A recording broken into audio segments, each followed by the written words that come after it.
All right, so the PlayStation Classic is in the wild and out there for purchase. And I'm going to strongly advocate that you don't buy one, and I'm going to give you some reasons why. The biggest one right here from DreamcastGuy, who's got a pretty big channel. I've been following him for a long time, before I was even a content creator. I think he makes some pretty decent videos. I'm going to play a little clip from him. I also put this video in the description if you're interested in watching it. But what's the problem? A lot of people were talking about the power cord. So this does not come with a power cord. They're kind of expecting you to have a USB laying around. And he talks about in this video how it was just kind of turning on and off. And he ended up plugging it into his Switch's USB, which fried it. Now, I don't know if that was the best way to go about it. But it is designed to go into anything.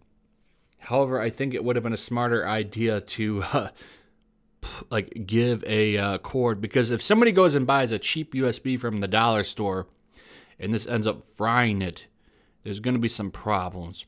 Sony's assuming that people are smart off the bat, and that's not the case. I'm going to play a little bit of this clip so you guys can kind of get an idea. This is just him showing that it's dead in the water. When I actually try and turn it on, it'll sit there completely blacked out, nothing happens. I plug it in, push the power button, it will shine for a millisecond and then go right back to being a brick of plastic. So you can already see that there's a problem there. The other problem is with the actual emulation itself. Now, we learned a little while ago that they're actually using the PAL version of the emulation for the games. Now, if you don't know what that is, that's the European version. And for some reason, games back then were always 50 frames per second. So they're a little slower than the American version. This is the dumbest and strangest decision that I've ever seen a company make, because we don't really have these problems anymore. Over in Europe, they're kind of up to par with us. I think we all use 60 hertz TVs now, but before they were using 50 hertz. This has to do with the power, like the conversion, the way they use power over there. This has all been fixed because I'm pretty sure that the HD TVs are able to handle the power a little bit better. Besides the point, I don't know how to explain that very well. That's not up my alley. I'm just kind of giving you the gist. So, for some reason, Sony decided to include these versions of the emulation. I don't know how this got past quality control. Who thought it was a good idea to do that? It was really stupid. The emulation is terrible. But before we get into that, I'm going to play you another clip from the DreamcastGuy video, just real quick so you can get an idea on how slow these games move. Where my console basically caught on fire, it all looks very, very delayed. Anytime I'm trying to do combos, you can see that it's not connecting the way it should. All right, so not even the shill sites are going to save the PlayStation Classic. We got here some people on Twitter. Literally everyone I trust to know what they're talking about says the PlayStation Classic is a total misfire, and what an absolute bummer. I really don't understand how you screw this up, Sony. You literally could have just used a cheap emulation. You already had the games emulated. The PlayStation 3 had them in the store to buy, but instead you flugged it up. You know, they actually used an open source emulation for their ROMs on this, and they can do that, right? I mean, it's their property, but they're using something somebody else made. This is the laziest pile of crap ever made, and it's really sad. And it's one thing that you know about Sony is Sony is really bringing the quality down again, and that arrogance is showing, just like it showed with the PlayStation 3, with their censorship and this. So let's take a look at some of these articles real quick. I'm not going to read them. We're just going to kind of go through them.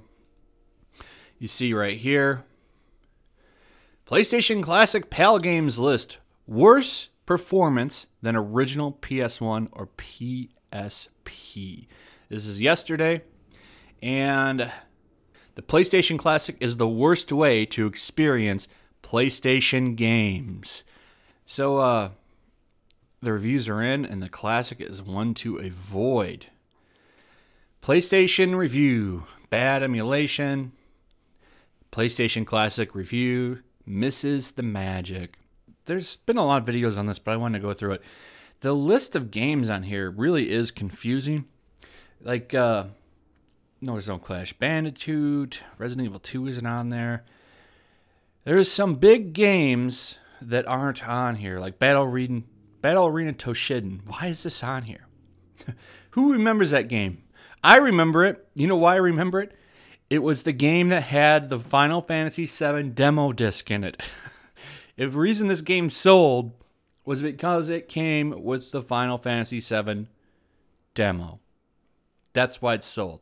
So why this is on here, I don't know. It's not even that good of a fighting game. I can't think of anybody who's ever told me their fond memories of playing Battle Arena Toshinden. Cool Borders 2, I guess I get that one.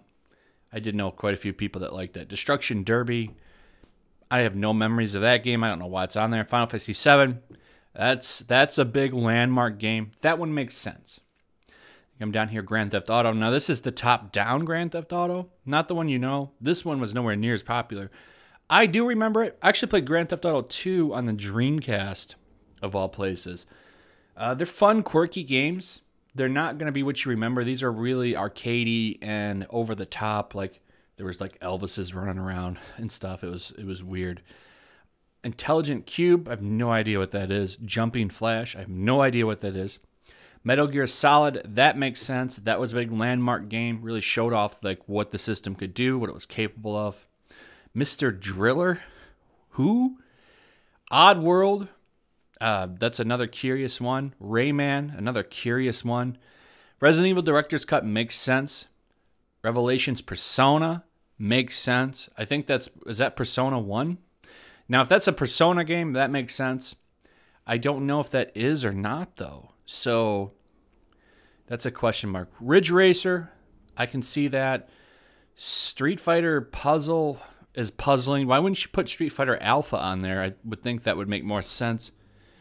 Tekken 3, I get. Rainbow Six, Twisted Metal, Wild Arms. Wild Arms makes sense. This is a big classic RPG. That's actually a really good RPG. Twisted Metal makes sense. Rainbow Six doesn't, and neither does Siphon Filter. Number one, you don't get dual sticks with this game. You have to use the buttons, which makes games like Rainbow Six and Siphon Filter very hard to play, because they don't really use the tank mechanics that Metal Gear Solid and Resident Evil use. So this one's a confusing one. Anyway, yeah, stay away from this thing. If you really want to play these games, there are much better ways to do it. One would be to just get the PlayStation Now, I think. Most people have PlayStation 4s, you can just do it that way. Or just go buy a PlayStation 1. This is not the way to do it. The emulation's terrible. Systems are going to brick. We already saw it with DreamcastGuy's video. I would stay far away from this cheap piece of junk until they revise it and fix it up, make it better for everybody. So anyway, let me know in the comments what you thought about this video. Let me know what you think about the PlayStation Classic. Are you going to get one anyway? Give me your reasons why. Are you staying away? Give me your reasons why too. Check out my Stream Me. You can find that in the link. Check out my Patreon. There's a link for that in the description as well. Got some cool perks over there. And like, subscribe, hit the notification bell, share the video, and I'll see you guys on the next one. Peace.